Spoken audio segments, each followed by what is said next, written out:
For those of you who are curious, this weighs about 10 pounds. It's a lot.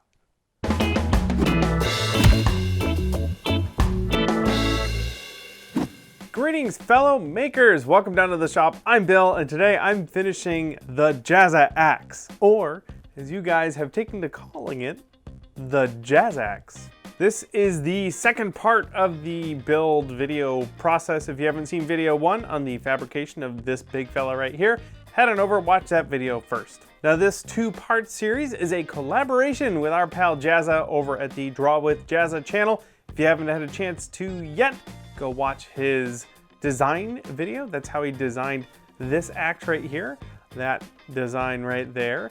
Head on over there, check out that video, and absolutely give his channel a subscription. He's an amazing artist and an even better instructor. So if you're learning how to draw or design anything, including weapons and costumes, head on over there and subscribe. And of course, thank you everyone from the Arty Party for joining and subscribing to our channel last week. You guys are awesome, and hopefully you'll get really excited to build some stuff. And of course, you're here to see the remainder of this build, so I'm gonna jump right into it. And I'm gonna put this axe down. When I left off, I was about to get to painting, so I started with a primer layer. This is just some gray rattle can primer from the hardware store. Once that was all dry, all of the axe parts were hit with a couple of coats of a glossy black lacquer. Again, this is just a rattle can from the hardware store. The first coat of lacquer was dusted on all of the surfaces, and then the second coat went on a thicker wet layer. This is to get a nice glossy finish. Once that was dry, in order to get a metallic shiny paint finish, the next layer of paint was an Alclad lacquer. I chose their darker polished brass color for this project, and the paint was applied with an airbrush. It looks really incredible when it's sprayed on top of a glossy black coat.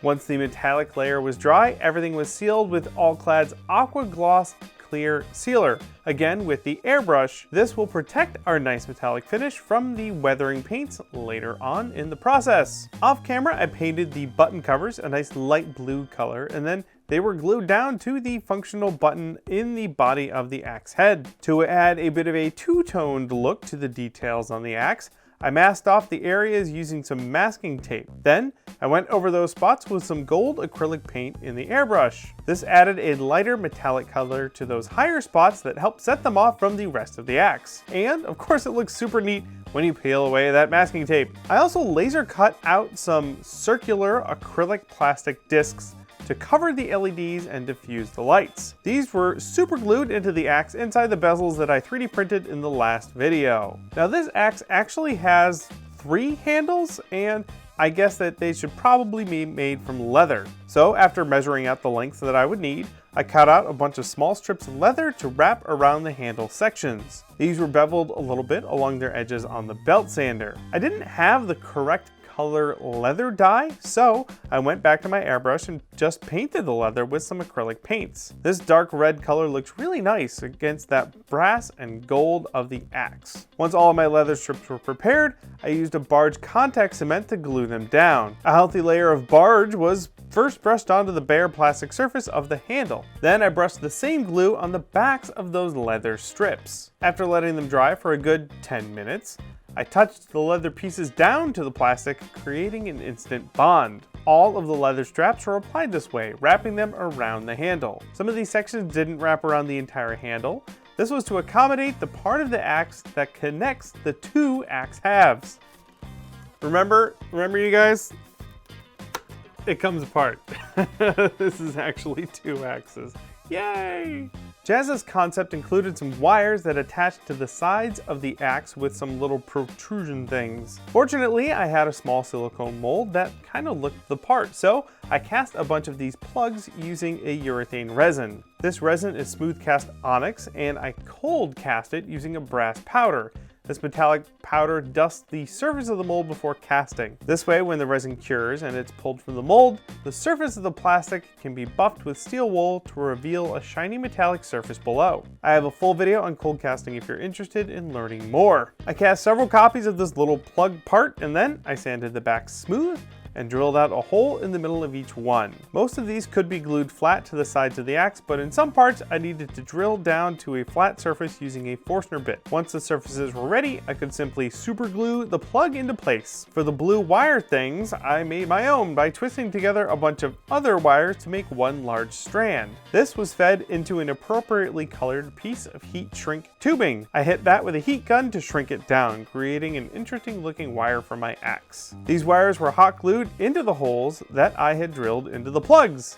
This was repeated for all of the wires on the axe. The final step in this build was a bit of weathering. In my opinion, this axe should look like it's seen some battle. I started by using more of that brighter gold paint and an old brush to dry brush some edge weathering on the blade of the axe. This was done in a couple of light passes to add lots of scratch looking paint strokes to the battle worn edge of the axe. With the highlighting done, I focused on the darker weathering. To make this axe look grimy and greasy, I used some oil paints to weather the crevices and the grooves. These black and brown paints were brushed into the nooks and crannies of the axe and then wiped mostly away, leaving just the dirt and grease behind, creating a nice bit of contrast. This was repeated for every part of the axe until I was happy with how dirty it looked. That was the very last step, except for one thing.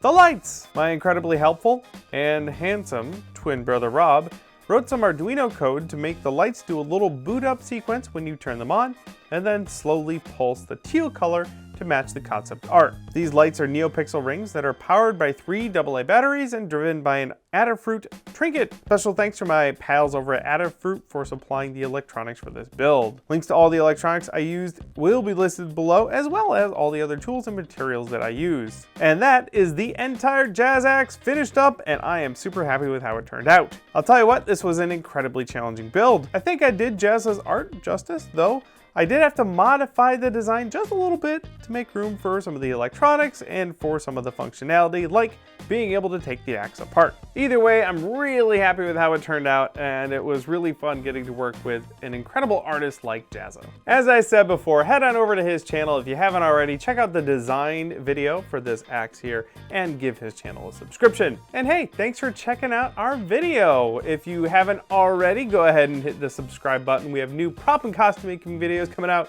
every single week. Everything else you want is over on punishprops.com. That includes our old videos, some articles, and our store. If you have questions about this build, let me know down in the comments. I try my best to get back to every single one of you. Thanks again for watching, and we'll see you all in the next build.